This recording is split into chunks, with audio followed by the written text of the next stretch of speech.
soal apa yang dikerjakan di masa muda. Setiap kita punya minat yang beda-beda.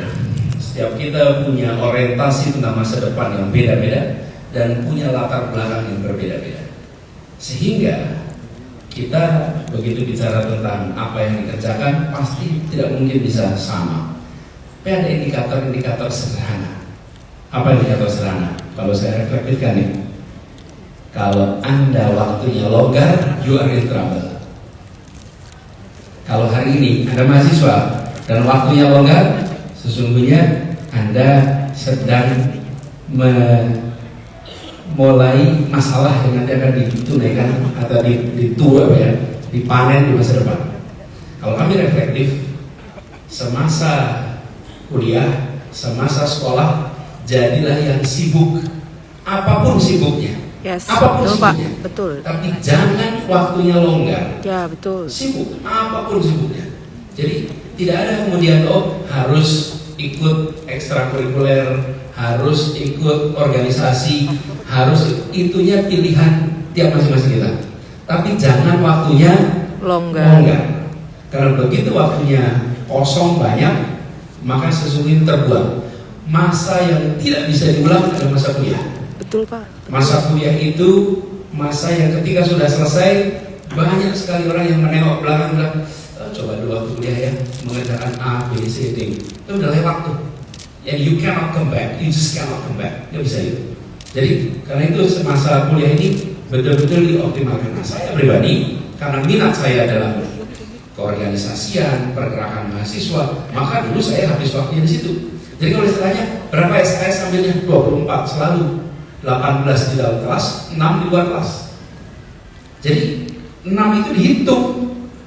Dan kemudian ketika naker lulusnya berapa lama? Lulusnya dihitung. Saya mau selesaikan kuliah itu dengan memperhitungkan bahwa saya akan aktif di luar kelas. Tapi saya aktif itu dalam artian sesungguhnya. Saya berkegiatan gerakan mahasiswa, saya terlibat aktivitas gerakan mahasiswa di banyak event terlibat yang terbangun jejaring, terbangun pertemanan.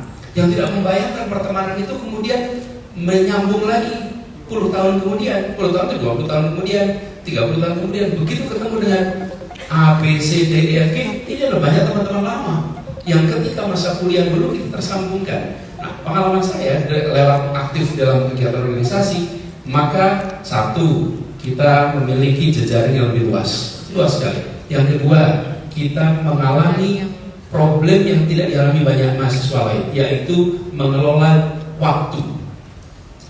Tugas banyak, di sisi lain aktivitas banyak, itu time management menjadi isu. Nah, ini teman-teman sekalian, kalau saya boleh reflektif, apa yang bisa dilihat, fokuskan pada Anda, apa yang Anda minati, lalu seriusi itu.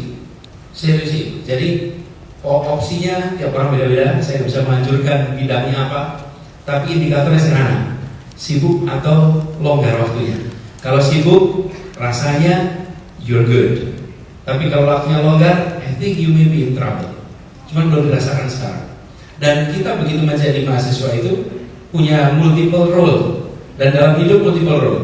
Saya misalnya, nih saya, apa sih peran saya ini sekarang ini? 1, saya adalah suami. 2, saya adalah ayah. 3, saya adalah anak. 4, saya adalah paman. Itu baru dalam keluarga inti aja 4 peran. Keluar sedikit, saya warga kampung. Keluar sedikit, saya aktif di organisasi sebagai yayasan A. Kalau kemarin masih di pemerintahan, jadi gubernur. Kemudian di lingkungan kampung, saya warga RT. Saya pembina Karang Taruna. Itu 10 peran. Nah, seringkali kita ketika masa kuliah bilang, saya menjadi mahasiswa aja. Nah, kalau kita menganggap kita bisa melakukan 1 peran saja, nggak mungkin. Dalam hidup itu Anda harus melakukan multiple role at the same time, simultaneously. Karena nggak bisa kita ini bilang sama istri, Ber, hari ini nggak bisa jadi suami dulu ya. Nggak bisa. Nggak bisa bilang sama anak, ini hari ini nggak jadi ayah dulu ya. Nggak bisa. You just have to do it. Gitu. Jadi ketika sama mahasiswa, Anda pada keindahan. Tapi kalau tidak terbiasa, fokusnya berjalan sampai jatuh. Ya, betul, Pak. Lempar jangan sampai jatuh, lempar jangan sampai jatuh. Kenapa? Karena tidak dibiasakan multiple role. Nah, itulah sebabnya ketika saya katakan tadi sibuk itu multiple role dilatih, dikembangkan. Pada saat menjalaninya mungkin melelahkan. Kalau lihat ada mahasiswa lelah karena waktunya habis, maka saya bilang, you are drilling yourself for a better future. Guarantee. Wow. Yes. Wow. Guarantee. Yes. Tapi kalau ada mahasiswa bangunnya siang, Wow. tidurnya awal, santai-santai terus, ini lagi mumpuk problem. Hari ini dia tidak merasakan masalah, tapi dia berada di dalam sebuah comfort zone yang tidak berkembang potensinya. Nah, itulah sebabnya anjuran saya bagi teman-teman semua adalah bukan membandingkan dengan seseorang di masa 20 tahun kemudian, tapi bandingkan seseorang di 20 tahun lalu. Apa yang dia kerjakan, seberapa sibuk. Itu satu. Kemudian yang kedua dari soal global. Ini relevan ya sama Bung Abdullah tadi. Usul saya pada semuanya di sini. Saya mau tanya dulu sebentar. Teman-teman di sini yang belum punya paspor, acungkan tangan. Yang belum punya. Kahut udah. Belum punya paspor. Jakarta ke Medan itu lebih jauh daripada Jakarta Singapura. Aku punya paspor, siapkan paspor. Begitu libur, Anda ini bukan untuk liburan jalan-jalan seperti anjuran Bang Sandi, bukan. Lihat ke sana untuk benchmark. Anda lihat untuk belajar. Kenapa di sana begini? Kenapa di sana begitu? Ini memunculkan kesadaran tentang bagaimana kita menjadi warga dunia. Dan itu yang saya sampaikan ketika saya bicara di awal tadi. Anda harus menjadi generasi abad 21 yang menjadi tuan rumah di negeri sendiri, tapi juga nanti bisa menjadi tamu mempesona di negeri orang. Ketika Anda kerja di sana, Anda hebat, kelas dunia. Nah, itu teman-teman didapat dengan perspektif kita dari muda global. Saya bersyukur saya pribadi, karena pada waktu SMA saya mendapatkan kesempatan mengikuti sebuah program pertukaran pelajar. Dan ketika pertukaran pelajar saya di Jogja, bukan di Jakarta, saya di Jogja. Bahasa Inggrisnya terbatas sekali. Ketika berangkat, di situ saya mengalami kalau disebut benturan budaya, culture shock itu. Betapa, masya Allah, saya menjadi sadar. Saya warga Jogja, saya warga Indonesia, dan saya warga dunia. Sehingga ketika kita berbicara tentang kinerja, levelnya pikirkan dunia. Nah, saya usul pada teman-teman Anda yang dari Bung Abdullah dari tentang dunia, siapkan paspor. Bukan untuk jalan-jalan artian spending, tapi pergi untuk belajar. Lihat bagaimana sebuah operasi sebuah negara, bagaimana kehidupannya, dan yang tidak kalah penting gini, ini pengalaman saya. Kalau kita melihat bentuk gedung ini, teman-teman, dari dalam rumahnya, dari dalam ruangan kita nggak tahu bentuknya. Saya dari dalam rumah saya tidak tahu bentuk rumah saya. Tapi begitu saya keluar dari rumah saya, maka saya akan tahu bentuk rumah yang saya miliki. Oke? Itulah pergi keluar. Ketika Anda pergi keluar, Anda mendadak lebih paham tentang Indonesia, lebih mengerti tentang Indonesia. Dan kecintaan pada Indonesia tidak akan pernah luntur dengan hitungan kilometer dari tanah air kita. Jadi saya usulkan persis pandangan ini bahwa kita akan masuk di era itu dan Indonesia adalah pemain global.